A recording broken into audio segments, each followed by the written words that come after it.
What's up everyone, I'm Dan and thanks to PR Hound and In Games for the review code for Trouble Witches Final Episode 1 Daughters of Amalgam. Trouble Witches is the kind of game that proudly embraces excess. It's loud, colourful, unapologetically chaotic and absolutely bursting at the seams with ideas. Originally released back in 2007 and refined over more than a decade, feels like a celebratory victory lap for a cult classic shoot-'em-up, delivering the most complete and polished version of Trouble Witches to date. At its core, this is a traditional vertical shoot-'em-up, but Trouble Witches constantly twists genre expectations in playful ways. You hop on a broomstick, pick one of many adorable witches, and blast your way through 6 distinct stages of escalating bullet hell madness. The screen quickly fills with enemies, projectiles, coins, spell effects, and explosions, and with so much going on at once, it can sometimes be genuinely difficult to track enemy bullets. This visual density is both a strength and a weakness. It creates exhilarating spectacle, but during particularly hectic moments, it can be hard to see exactly what's about to hit you. The gameplay leans heavily into controlled chaos. Trouble Witches doesn't want you to hoard resources or play overly conservatively. Instead, it actively encourages you to go all out.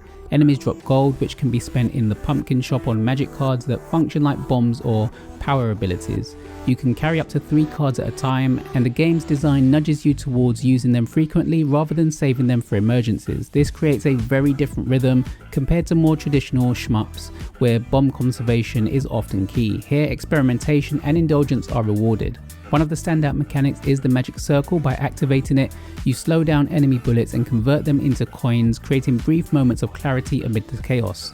It's an excellent risk-reward system that adds a strategic depth without slowing the game down too much. There's clearly more nuance to how bullets behave, different colours, enemy behaviours and targeting rules, but Trouble Witches is happy to let you learn through play rather than overwhelming you with tutorials. The in-game manual is relatively brief, and while some mechanics take time to fully understand, discovering them organically feels fitting for such an energetic game. Character variety is another major highlight, with 12 playable witches, each paired with a familiar and sporting unique stats, movement, speeds and attack styles. There's a surprising amount of replay value here. Even the slower characters still feel fast, which reinforces the game's high energy tone. Finding a character that clicks with your playstyle can happen quickly, and once it does, the game becomes even more compelling. Add in a fully Japanese voice story mode with individual character narratives, and these witches feel more than just cosmetic choices. Visually, Trouble Witches Final is a joy. The hand-drawn character art is charming and expressive, while the reimagined 3D background gives the game a vibrant look.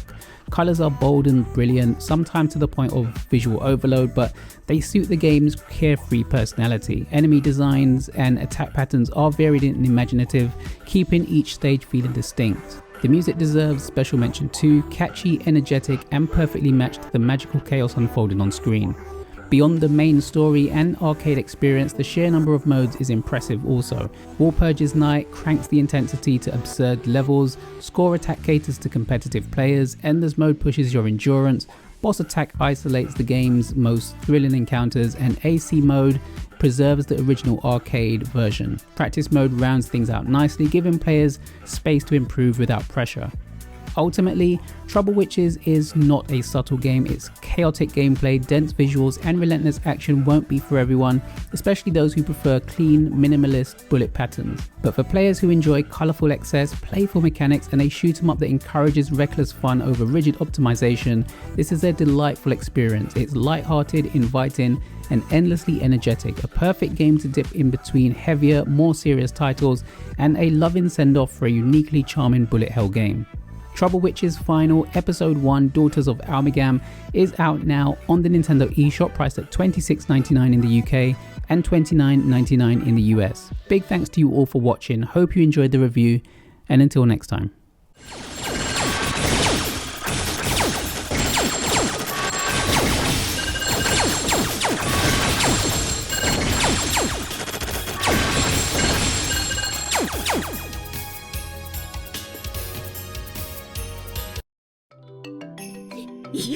いいえ、普通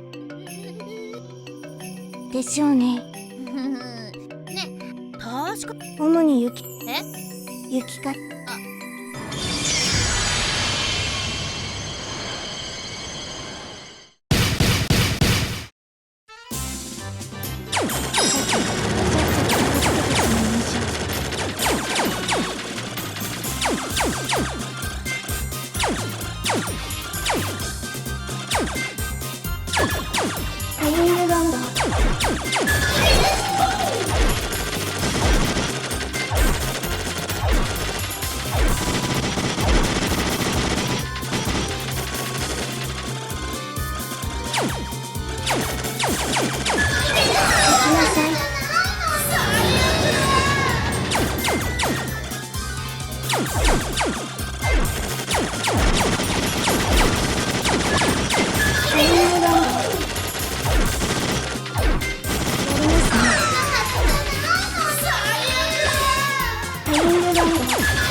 きなさい。